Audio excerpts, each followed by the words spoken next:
a hilarious Tony Award-winning play is making a Chicago debut. Jaja's African Hair Braiding offers a glimpse into the lives of immigrant women who find community in a Harlem hair salon. Hair and wig designer Nikia Mathis joins us with more. Nikia, we're so happy to have you. Thank you. I'm so happy to be here. Oh my gosh. Welcome. Welcome. Thank you. So this is a show that was on Broadway. Yes. You won many awards, you as well, yes, for your work. Yes. As an actress who also got into the wig hair design part of everything, this is the perfect show for you to be involved in. Oh, a kid in the candy store is what I was, absolutely. When I heard about it, so I had worked with Whitney, the director, and Jocelyn, the playwright, before, and I remember hearing Jocelyn mention like a year before that she was working on a play about an African braiding shop, and in the back of my mind, I was like, please pick me, please! Like, because it is a wig designer's dream. Absolutely. Of course, we understand that, generally hair salons and barbershops are special places, Yes. but I think it's even elevated as a very, very cherished space for African American women. Oh, Can you absolutely. talk a little bit about the plot of the production and why it centers around this hair salon? Oh, absolutely. So I grew up going to African hair braiding salons. So when I learned about Jaja's, I was like, okay, I know exactly what that is. Because I grew up in Jersey. There are African salons there, but this is set in Harlem. So it's a bustling Harlem salon. And I think like all salons, it consists of people who have various colored personalities. You know, one stylist is the favorite of the customers, and then one thinks they've been there forever, and then there's some competition. But then you also meet the customers who come in and out and frequent it. And I think that people will identify with the salon, with the braiders, and the people who come in and out. You'll be like, oh, that's me. That's me. Yeah. So much to connect to. And of course, there's so much conversation happening. Because when you're in the chair, it's a therapy session as well. It's a community center because you're hearing all the news. Absolutely, and it is absolutely. I feel like even as a stylist, I am a therapist.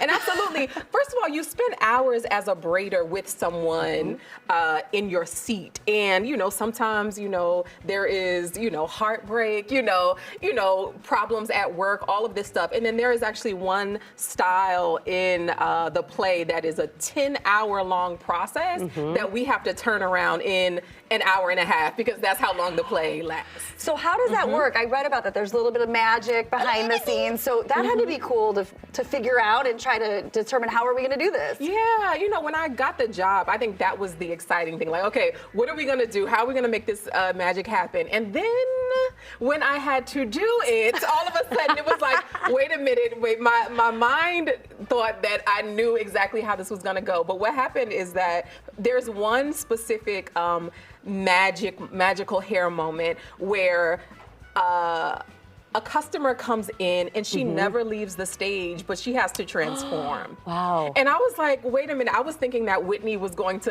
just let her dash off. Yeah. I went to like the final rehearsal and she was still there. And I was like, okay, Nikia, they said you were gonna have to do this. And I went home that weekend and I just went through the ringer saying, okay, what do I need to do to make this happen? And came back to our tech rehearsal. It was a little sketchy, and the next day it was like, boom, this is the trick. And I was just so grateful. So it's a live special effect that you see unfolding in real time right on stage, which is pretty incredible. Yeah, thank you. Here's the thing. Let's go back a little bit. You're first and foremost started off in this industry as an actor. That's right. And it was kind of out of necessity and hearing from your fellow actors that you decided, okay, you know what? I think I have a better solution to the hair and wig issues that are happening right now. Can you talk about why you felt the need to step in? Yeah, you know what? So as an actor, I was experiencing what I call hair horror stories. So, I would go into a theater or on a TV set and people would make me feel bad, I'll say, because my hair was a natural texture, or the energy was, okay, what am I supposed to do with this? But the reality was that they didn't really have the education on how to do my hair, but they were making me feel like the problem. So you can imagine, being on TV and you have to go, let's say, be on camera in 20 minutes and someone is making you feel like, okay, this is a problem. Now the energy is terrible, but you have to put on a positive face in front of the camera. And that's what a lot of my African American actors, or even, you know, other actors with textured hair would experience. So I had friends that would say, hey, Nakia, can you do my hair? They haven't prepared for me at this theater. Or they would be going on set saying, hey, do you think I should wear a wig? Do you think I should wear my natural hair? And I would be offering advice, and it really, I would be in a play and then run after the show to do someone's hair at their house. Wow. And the time went, and now I am a wig designer. A little fast forward. Yeah, you know? and these designs are stunning. Thank And will we you. see all of these in the show then? You will. Okay, great. So first, this is Lanice. This is the character of Lanice. So what's beautiful about the play is that Jocelyn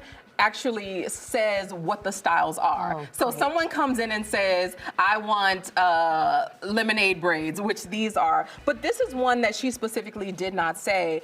And because I know that Black women's hair runs the gamut, we are tending to do Afrofuturistic styles. I wanted to do something fun. So we came up with this, which is also based on a Nigerian cultural hairstyle. But we named it the Strawberry Swirl Afro Pop Bob, just because it's fun. You know, just because it's Love it. It's strawberry swirl like a popsicle.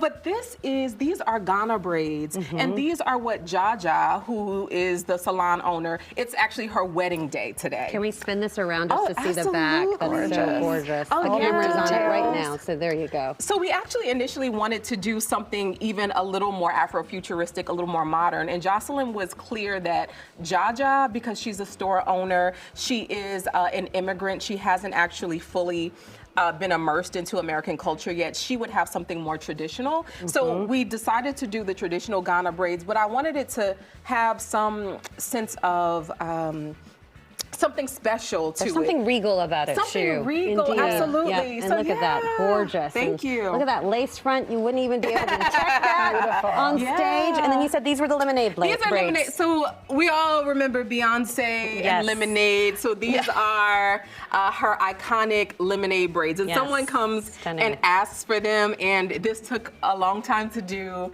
And it's just thinking back on the memories. There are braids all over New York City floating somewhere for all the braids that we have done in this show. Love it. All right, Nakia, Tony Award winner. Yes. Congratulations. Thank you. That must have been a dream come true It moment. was. I love it. Yeah, I'm so grateful. Thank you. We're so grateful to have you here. Thank you. Jaja's African Hair Braiding is at the Chicago Shakespeare Theater, January 14th through February 2nd. For tickets and more information, just head to chicagoshakes.com/Jaja or find them on